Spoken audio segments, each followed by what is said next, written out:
பேர் எம்ஜி மோகன், பஜனகொளி தெரு, சூளைமேடு, சென்னை 94 இருக்கிறோம். இது ஒரு முக்கியமான மெயின் ரோடு சார். இது இங்கே பார்த்தீங்கன்னா ஒரு 10,000 பிள்ளைங்க படிக்கக்கூடிய ஸ்கூலுக்கு இதே மெயின் என்ட்ரன்ஸ் இதுதான். இந்த என்ட்ரன்ஸில் இவங்க பண்ணுறாங்கன்னா இந்த தெரு மட்டும் இல்லை சார், எல்லா தெருவிலையும் நோண்டி போட்டிருக்காங்க. ஸ்கூல் பசங்க போகிறதுக்கு, ஸ்கூல் வேன் போகிறதுக்கு எந்த இதுக்குமே வழி கிடையாது. இது எப்படி பண்ணுறாங்கன்னா பார்த்தீங்களா சார், சின்னதான் போயிருக்கு பாருங்கள். நீங்கள் ஃபுல்லாக டேமேஜ் போயிட்டு இந்த ரோடை க்ளோஸ் பண்ணிட்டாங்க இன்றைக்கி. இங்கே பார்த்தீங்கன்னா எத்தனை ஸ்கூல், ஒரு 15 ஸ்கூல் இருக்குது. 15 ஸ்கூலுக்கு போகக்கூடிய முக்கியமான மெயின் என்ட்ரன்ஸ் இதுதான், அந்த ரோடு தான் இது பண்ணியிருக்காங்க. அது இதே மாதிரி பார்த்தீங்கன்னா அடுத்த ரோடு வேணாலும் போக முடியாது, வன்னியர் தெருவும் போக முடியாது, இந்த தெருவும் போக முடியாது, எந்த தெருவுமே போக முடியாது. இது இப்போ ஒரு மாதம் நடந்துகிட்டு இருக்குது. ரொம்ப டிஸ்டர்பன்ஸாக மக்களுக்கு, பொதுமக்களுக்கு எல்லாருக்கும் ஸ்கூலில் காலையில் பார்த்தா ரொம்ப டிஸ்டர்பன்ஸாக இருக்குது. ஏன் இப்படி நடக்குது? ரோடு எதுக்கு உடைகிற மாதிரி இல்லை சார். இவங்க ஜேசிபி, சின்ன ஜேசிபி, பெரிய அந்த செயின் போட்ட ஜேசிபி போச்சு நோண்டதுனால தான் ரோடு அதிரும் சார், பில்டிங்கே அதிரும் சார். நேற்று பார்த்தீங்கன்னா அந்த பில்டிங்கில் அதிர்ந்து போச்சு, அதே பிரச்சனை. நேற்று இடிச்சாங்க சார், இந்த பில்டிங்கில் ஃபுல்லாக அதிரத்தான் செய்யுது. அது இன்னும் பார்க்குறதுன்னா அடுத்த பில்டிங்லாம் பார்த்தா அப்படி தான் வரும். இது பாருங்கள், இந்த ரோடு ஃபுல்லாக அப்படி தான் வரும். எப்படி பண்ணுவாங்கன்னே தெரியல. அது இதுக்கு என்ன பண்ணுறாங்கன்னா அவங்க மேனுவலாக கூட பண்ணியிருக்காங்க பொழுது. இந்த மாதிரி பண்ணுறது ரொம்ப தொந்தரவு சார். அது எல்லாத்துக்கும் தொந்தரவு. மழைநீர் வடிகால் பண்ணலாம் சார், இல்லைன்னு சொல்ல. அது ஸ்டெப் ஸ்டெப்பாக பண்ணலாம் சார். இந்த நேரு தெரு பண்ணியிருக்காங்க, பஜனகுளி தெரு பண்ணியிருக்காங்க, வன்னி தெரு, எல்லா தெரு ஒரே ஸ்டேஜில் பண்ணும்போது எப்படி சார் பண்ண முடியாது? எதுவுமே கிடையாது. இந்த தெருக்கு போகக்கூடிய மெயின் என்ட்ரன்ஸ் ரோடு இதுதான்.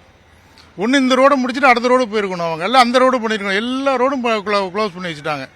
அப்படி எப்படி பண்ண முடியும் சார், சொல்லுங்க பார்ப்போம். எவ்வளோ நாளா சார் இது இப்போ ஒரு மாதம் நடந்துருக்கு சார். அங்கேருந்து இங்கே இருக்குது, இன்னும் ஒரு மாதம் நடக்கும் போல தெரியுது என்ட்ரன்ஸ் வரைக்கும் போகிறதுக்கு. இது பார்த்தீங்கன்னா சார், மகரிஷி ஸ்கூலு, ஸ்பெயின் ஸ்கூலு, வித்யாதி ஸ்கூலு எல்லாம் இங்கே இருக்கிற லோக்கல் ஸ்கூல் மெயின் பெரிய ஸ்கூலுக்கு ஃபுல்லாக வேன் ஃபுல்லாக இந்த ரோடு தான் போவோம். வேற எங்கே ஒரு நாளைக்கு பார்த்தா ஒரு 30 வேன் போகுது இப்போ ஸ்கூல் வேனு. இப்போ அவங்க எப்படி போக முடியும் சொல்லுங்க பார்ப்போம். பிள்ளைகளை கொண்டு யாரையும் ட்ராப் பண்ண முடியாது, வைக்கவும் முடியாது. ரொம்ப தொந்தரவாக இருக்குது. ஆமாம், மழை காலத்தில் இங்கே தண்ணி நிற்குமா? மழை காலத்தில் எந்த மழைக்கு இங்கே தண்ணியே இல்லை சார். அது அண்ணா நடும் போது அந்த பக்கம் இந்த பக்கம் தண்ணியே கிடையாது. இங்கே எதுக்கு நோண்டுறாங்கன்னே தெரியல. இது இந்த ஏரி தண்ணி கிடையாது. பத்ராபதியில் வந்திருக்கும் போது கூட இங்கே தண்ணி கிடையாது. அந்த ரோட்டோட முடிஞ்சிடும், இங்கே தண்ணி வந்ததே கிடையாது. இது எதுக்கு நோண்டுறாங்கன்னே தெரியல. அது ஆமாம், இங்கே தண்ணி எந்த காலத்தில் வந்தது இல்லை. நானும் 40 வருஷமாக இருக்கு, இந்த ஏரியாவில் தண்ணியே வந்தது கிடையாது. ஆமாம், அந்த வன்னி அண்ணாடும் பேரில் வந்திருக்கு. ஆனால் அங்கே அவ்வளோ தூரம் பண்ணலாம், அவங்க எங்கே பண்ணியிருக்காங்க. அது எதுக்குன்னு தெரியல. அது சீக்கிரம் முடிச்சு கொடுத்தா நல்லா இருக்கும். எல்லாரும் அதிகாரி வர்றாங்க, பார்க்குறாங்க, வைக்கிறாங்க, கவுன்சிலர் எல்லாம் பார்க்குறாங்க, எதுவுமே நடக்கலை.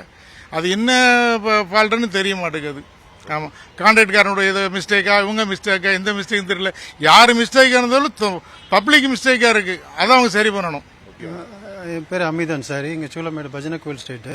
இப்போ ராத்திரி ஒரு 11 மணிக்கு தான் நோண்ட ஆரம்பித்தாங்க. நோண்ட ஆரம்பித்து பார்த்தீங்கனால வீடு ஃபுல்லாகவே கம்ப்ளீட்டாக பார்த்தீங்கனால அதிர்வு. நான் 2-3 தடவை இன்ஃபார்ம் பண்ணிவிட்டு அவங்க கேட்குற மாதிரி தெரியல.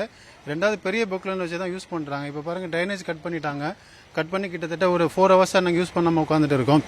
10 நாளைக்கு முன்னாடி பார்த்தீங்கன்னா இந்த மெக்கானிக் ஷெட்டோட பிளாட்ஃபார்மே கீழே உடஞ்சி விழுந்துருச்சு. இங்கே சுகன்யா செல்லம் சொல்லிட்டு கவுன்சிலர் இருக்காங்க, அவங்க வராங்க, பார்க்குறாங்க, நல்லா தான் சப்போர்ட் பண்ணுறாங்க. பட் ஆனால் இது இந்த எந்த சொல்யூஷன் சரியாகவே பண்ண மாட்டேங்கிறாங்க. இப்போ நீங்கள் இந்த சரௌண்டிங் பார்த்தீங்கன்னா தெரியும், ரோடு எவ்வளோ டேமேஜாக இருக்குன்னு தெரியும். பப்ளிக் அடிக்கடி போயிட்டு வர இது ஸ்கூல் பஸ் நிறைய போகுது, ஸ்கூல் வேன்ஸ் நிறைய போகுது, சின்ன சின்ன பசங்க போகிறாங்க. ஒரு ஒர்க்கு எடுத்தாங்கன்னா ப்ராப்பராக முடிக்க மாட்டேங்கிறாங்க. மழை நீர் வடிகால் காவல் தான் சொல்கிறாங்க. இதுக்கு இவ்வளோ பெரிய பள்ளம் நோண்டணுமானே தெரிய மாட்டாங்குது. இவ்வளோ பெருசே தேவையில்லை எனக்கு தெரிஞ்சு. ரெண்டாவது ப்ராப்பராக இது இன்டிமேஷன் கொடுக்க மாட்டேங்கிறாங்க. நைட்டு சுத்தமாக தூங்க விட மாட்டேங்கிறாங்க. என்ன செய்யறதுன்னு ஒன்றுமே புரியல. கவர்மெண்ட்லேருந்து வராங்களா என்னென்னு ஒன்றும் புரியல. ஆனால் லோக்கல்லேருந்து வராங்க, கவுன்சிலர் வராங்க, ப்ளஸ் அதிகாரிங்களாம் வராங்க, பார்க்குறாங்க, எல்லாமே பண்ண தான் செய்கிறாங்க. பட் வேலை ஆனால் ஸ்பீடாக நடக்க மாட்டாங்குது. இப்போ வந்தாங்க, நேற்று இவ்வளோ சொல்லிட்டோன்னா அப்படியே போட்டுட்டு போயிட்டாங்க, அவ்வளோதான். திருப்பி எப்போ வருவாங்கன்னு தெரியல. உடனடியாக கவர்மெண்ட் இதில் தலையிட்டு முடிச்சாங்கன்னா ரொம்ப நல்லாயிருக்கும்.